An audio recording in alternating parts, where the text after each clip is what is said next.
이게 무슨 말이냐면 원화만 계속해서 들고 있으면 여러분들은 계속해서 가난해지는 것과 같습니다. 올해 6월 정부가 바뀌고 나서 코스피가 오르고 강남 집값이 들썩였죠. 그런데 여러분, 이게 전부 착각일 수 있습니다. 정부가 바뀌고 나서 강남 집값이 10% 정도 올랐다고 하죠. 그런데 팩트는 뭐죠, 여러분? 그 사이 원달러 환율도 10% 올랐습니다. 오히려 달러 기준으로 보면 하락입니다. 그런데 지방은 어떻죠? 오히려 하락했죠. 원달러는 상승하고 집값은 하락했다. 그러면 기본적으로 그 집의 가치는 약 20% 정도 하락했다라는 것과 같죠. 이게 바로 우리가 생각했는 것보다 우리나라 국민들이 훨씬 빠르게 가난해지고 있다는 것과 같습니다. 일본이 잃어버린 30년, 35년이라고 하죠. 그런데 그 차례가 지금 한국에 왔다라고 저는 보고 있습니다.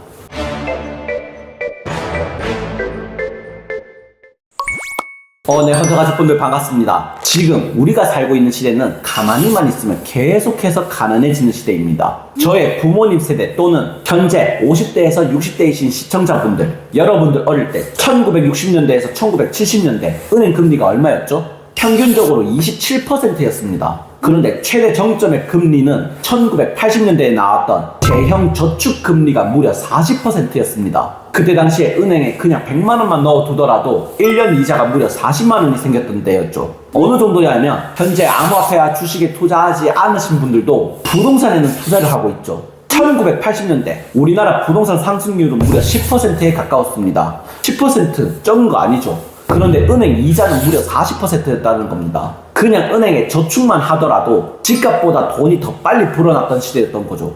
은행만 바라보더라도 부자가 될 수 있었던 시대였습니다. 그런데 지금 계속해서 가난해지고 있죠. 현재 2025년 12월 은행금리 2.5%입니다. 반면에 은행 대출은 제한적이면서 부동산은 슬슬 움직임을 보이고 있고 암호화폐와 주식 같은 경우에는 변동성은 있지만 상승할 때는 어마무시하게 오르죠.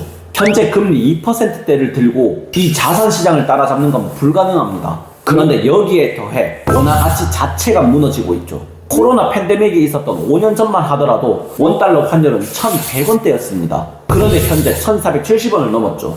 원화 가치 자체가 370원만큼 빠졌다라는 얘기입니다. 더군다나 얼마 전에 싱가포르에서 열렸던 암호화폐 컨퍼런스 중 가장 큰 행사인 토큰 2049에 저 또한 참석을 했었죠. 그런데 제가 말씀드렸죠. 이때 제가 원화를 싱가포르 달러로 바꿀 때 1,100원을 줬습니다. 그런데 정확하게 10년 전에 제가 싱가포르에서 살았었습니다. 이때 당시 싱가포르 달러 850원대였습니다. 무려 10년 사이에 250원이 더 올랐다는 얘기입니다. 현재 원화의 가치가 약 25%에서 30% 정도 하락했다라는 것과 같습니다. 이게 무슨 말이냐면 원화만 계속해서 들고 있으면 여러분들은 계속해서 가난해지는 것과 같습니다. 올해 6월 정부가 바뀌고 나서 코스피가 오르고 강남 집값이 들썩였죠. 그런데 여러분, 이게 전부 착각일 수 있습니다. 정부가 바뀌고 나서 강남 집값이 10% 정도 올랐다고 하죠. 그런데 팩트는 뭐죠, 여러분? 그 사이 원달러 환율도 10% 올랐습니다. 오히려 달러 기준으로 보면 하락입니다. 그런데 지방은 어떻죠? 오히려 하락했죠. 원달러는 상승하고 집값은 하락했다. 그러면 기본적으로 그 집의 가치는 약 20% 정도 하락했다라는 것과 같죠. 이게 바로 우리가 생각했는 것보다 우리나라 국민들이 훨씬 빠르게 가난해지고 있다는 것과 같습니다. 일본이 잃어버린 30년, 35년이라고 하죠. 그런데 그 차례가 지금 한국에 왔다라고 저는 보고 있습니다. 현재 대부분의 사람들은 미국이 돈을 풀어서 달러가 약세 아닌가라고 생각을 하고 있죠. 그런데 팩트를 보시게 되면 현재 미국의 M2 증가율 3%입니다. 우리나라 M2 증가율 20%입니다. 이 M2가 뭐냐면 돈을 많이 풀었다는 얘기죠. 즉 돈을 더더욱 많이 인쇄를 했다라는 겁니다. 우리나라가 미국보다 7배나 더 많은 돈을 풀었다라는 것과 같죠.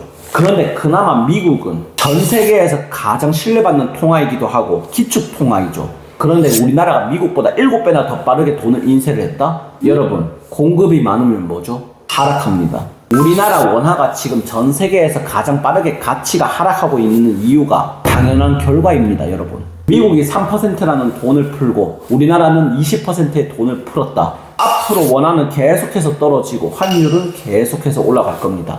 이게 경제 전반의 구조적인 흐름입니다, 여러분. 그런데 엎친 데 덮친 격으로 한국은 앞으로 돈을 더 찍어낼 수밖에 없습니다. 현재 베이비붐 세대들만 보시더라도 미국이나 유럽, 일본 같은 경우에는 이미 그 베이비부머 세대들은 전부 다 은퇴를 했습니다. 왜냐? 그 나라들이 전쟁이 끝난 시기인 제2차 세계대전 1945년부터 1964년도까지 수많은 베이비 부머 세대들이 태어나고 그 사람들은 이미 은퇴를 했습니다. 그런데 우리나라 1953년도에 전쟁이 끝났죠. 그래서 우리나라의 베이비 부머 세대들을 보시게 되면 1954년생부터 1974년생까지 있습니다. 아직까지도 그 베이비 부머에 속하는 우리 시청자분들 또한 현재 열심히 일을 하고 있고 현역이죠.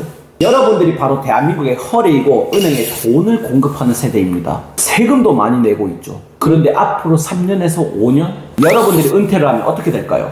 은행에 돈 공급이 급감되고 금리는 폭등이 될 거고 수출로 먹고 사는 우리나라 국내 자산은 변동성이 어마어마하게 폭발할 것입니다. 그리고 현재 전국민 쿠폰이랍시고 돈을 계속해서 풀고 있죠. 솔직하게 도움 안 받아도 되는 사람들 많습니다. 그런데 전 국민한테 돈을 뿌린다?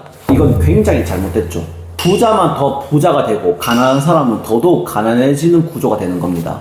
이게 바로 펜털린 효과라는 건데 우리나라 같은 경우에는 한국은행에서 돈을 찍어내면 100% 시중은행으로 갑니다. 그러면 그 시중은행들은 돈을 우리에게 공급을 하죠. 그런데 여기서 부자에게는 10억이든 100억이든 전부 저금리로 빌려주게 돼 있습니다. 그런데 서민 같은 경우에는 100만 원만 빌리더라도 굉장히 고금리죠. 이게 바로 뭐냐? 부자는 싸게 빌린 돈으로 자산을 사모을 수가 있고 돈을 풀었으니 인플레이션이 오게 될 것이고 인플레이션이 오면 자산은 폭등을 할 것이고 그러면 부자는 더더욱 부자가 되는 거고 인플레이션 때문에 물가는 상승이 나오고 오히려 서민들의 지출만 늘려가죠. 이게 바로 부자는 더더욱 부자가 되고 가난한 사람들은 더더욱 가난해지는 구조인 펜털린 효과입니다. 그런데 우리나라 지금 똑같습니다. 그래서 여러분들이 평생 경제 공부는 꼭 하셔야 된다는 겁니다. 현재 대기업 다니는 김 부장 이 드라마 굉장히 인기가 많죠. 서울에 자가 있고 대기업이면 뭐합니까? 경제 공부 안 해서 다 털리는데 저 여러분들보다 못났습니다. 대구에 지잡대 겨우 간신히 들어간 뒤에 군대 다녀와서 등록금이 없어서 포기했습니다. 그나마 우리나라보다 임금을 많이 쳐주는 호주로 가서 투잡, 쓰리잡 미친 듯이 일을 했고 제가 지금 30대이지만 부동산만 2채를 가졌습니다. 광교의 아파트 한 채와 캐나다 토론토에 있는 부동산. 그런데 여러분, 제가 일만 했을까요? 경제를 계속해서 공부를 했고 가치 있는 곳에 투자를 했다 보니 이런 결과가 나오는 겁니다. 특히나 제 영상을 보신 분들은 아실 겁니다. 5년 전 코로나가 전 세계를 휩쓸었던 팬데믹 시절 그때 모든 자산들이 붕괴되었습니다. 그런데 항상 가치 있는 자산은 살아남습니다. 이 메리블록 암호화폐 하나만으로 투자금의 70배를 넘게 벌었습니다. 그런데 팩트는 뭐죠 여러분? 위기 때 기회가 항상 찾아옵니다. 1997년, 1998년 IMF 위기가 터졌을 때 그때 당시 우리나라의 기업들 순위가 바뀌게 되었고 2009년 서브프라임 모기지 리먼 브라더스 사태가 났을 때도 현재 나스닥에 위치해 있는 기업들의 주가가 모두 바뀌게 됐죠. 그런데 지금이 저는 또 그 기회가 왔다고 보고 있습니다. 그렇다면 앞으로 우리가 투자를 해야 되고 관심 있게 지켜봐야 될 곳은 어디일까요? 저는 AI라고 생각하고 있습니다. 올해 1월 AI로 생성된 텍스트 이미지가 나왔고 올해 5월에는 전 국민의 열풍이었던 지브리 이미지가 나왔죠. 그리고 나노 바나나로 피규어 이미지까지 생성이 되고 현재는 진짜인지 아닌지 구분이 안 될 정도의 영상까지 나오고 있습니다. 이게 바로 1년 만에 AI의 발전 속도입니다, 여러분. 이 AI와 관련되어 있고 잠재력 있는 종목들 제가 운영 중인 이 홈페이지에다가 전부 다 업로드를 해드릴 테니 고정되어 있는 아래 링크 클릭하셔서 꼭 한 번씩 확인해 주시기 바라겠습니다. 그럼 저는 다음 영상에서 더 좋은 정보와 함께 우리 시청자분들을 찾아뵙도록 하겠습니다. 영상 시청해 주셔서 감사드립니다.